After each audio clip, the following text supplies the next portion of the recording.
Hello friends, video போட்டு 4 நாளுக்கு மேலே ஆச்சு. எல்லோரும் என்ன பண்ணிகிட்ருக்குறீங்க?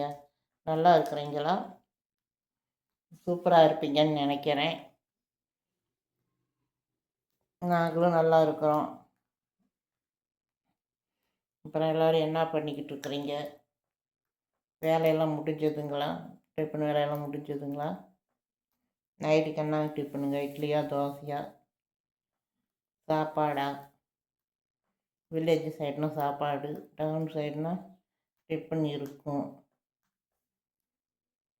பிறகு சரி, வீடியோ போடலான்ட்டு தான் வந்தேங்க. இனிமேல் தான் போய் எங்கள் வீட்டில் போய் டிஃபன் வேலை பார்க்கணுங்க. அப்புறங்க, அதாவது நம்ம எது ஆசைப்படுறோமோ அது நடக்கவே நடக்காது. நான் அன்றைக்கி ரொம்ப ஓவராக ஆசைப்பட்டுட்டேன். அதனால் சிலது எனக்கு நடக்கலை. இனிமேல் நடந்த பின்னாடி தான் உங்கள்கிட்ட நான் சொல்லணும்னு முடிவு பண்ணிட்டேன். அதாவது எதாகட்டும், ஒரு செயலாகட்டும், ஒரு எதாகட்டும், முன்கூட்டியே சொன்னோம்னா எதுவுமே நடக்காது. நான் என்னைத்தான் நான் சொல்லிக்கிறேன், உங்களை யாரையும் நான் சொல்லலை. கல்லடி பட்டாலும் படலாம் வந்து கண்ணடி படக்கூடாதுன்னு பாங்குவார். என் விஷயத்தில் அது கரெக்டாக இருக்கும். நான் அனுபவப்பட்டு தான் நான் சொல்கிறேன். யாரையும் நான் சொல்லலை, என் மேல் தான் நான் சொல்கிறேன். ஒன்று நடக்காதுக்கு முதவே நடந்துச்சின்னு நம்ம கற்பனையில் மிதக்கிறோம் பாரு, அது கடைசிக்கு கற்பனையாக தான் போய் முடியும். நேச்சுரலாகவும் முடியவே முடியாது. அது மாதிரி என் வாழ்க்கை சில இது நடந்திருக்குது. அதனால தான் உங்கள்கிட்ட நான் சொல்லிக்கிட்டு இருக்கிறேன். இது என்னடானா திருப்பும் சம்மந்தமே இல்லாமல் பேசுதுன்னு நினைக்காதீங்க.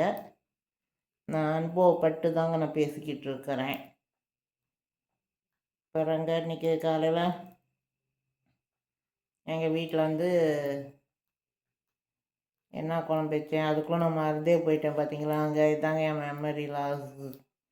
சுத்தமாக மறந்துட்டேன் காலையில். சாரிங்க, இப்போ தாங்க யாவுமே வருது. காலையில் தம்பிக்கு தோசை ஊற்றி கொடுத்து நானும் தோசை சாப்பிட்டேங்க. புளியோதரை செஞ்சேங்க.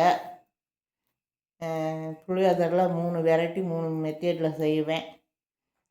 அது எப்படி, அதாவது அந்த டயத்துக்கு எந்தெந்த மெத்தேடு பிடிக்குதோ, எது எனக்கு ஈஸியாக இருக்கிற மாதிரி இருக்குதோ அது இது பண்ணிடுவேங்க, செய்வேங்க. புளியோதரை செஞ்சு சாப்பிட்டோம் மதியம். நைட்டுக்கு தோசை தான் தம்பி விரும்புவோம், அதனால் அங்கே தோசை தான் ஊற்றிக்குவோம்.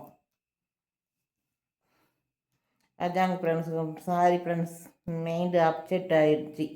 இன்றைக்கி மதியம் என்ன செஞ்சு சாப்பிட்டேங்கிறது கூட மறந்துட்டேன். இப்போ தான் யாருமே வருது. புளியோதரை செஞ்சு சாப்பிட்டோம்.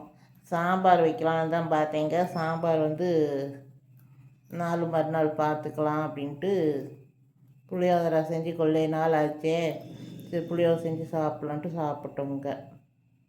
தம்பி வேலைக்கு போயிட்டாங்க. நான் வீடியோ போட்டுட்ருக்குறேங்க. பாய்ங்க. நெக்ஸ்ட் இன்னொரு இதில் சந்திக்கலாம். வார்த்தைகள் அப்படி அப்படியே ஸ்லிப் ஆகிட்டு இருக்குது, என்னமோ தெரியல.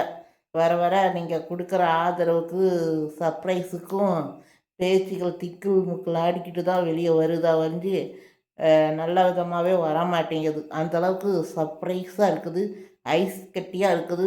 குளிரில் உடம்பெல்லாம் குளிரில் நடுங்கிட்டு இருக்குது. சொல்கிறதுக்கு வார்த்தையே வரமாட்டேங்குது. இன்னொரு நெக்ஸ்ட் இதில் பார்க்கலாங்க. பாய்ங்க. பிடிச்சிருந்தால் லைக் பண்ணுங்கள், ஷேர் பண்ணுங்கள், சப்ஸ்கிரைப் பண்ணுங்கள். இன்னுமே உங்கள்கிட்ட நான் பேச வேண்டியது இருக்குங்க. ஒன்று ஒன்றா பேசுவோம். பாய்.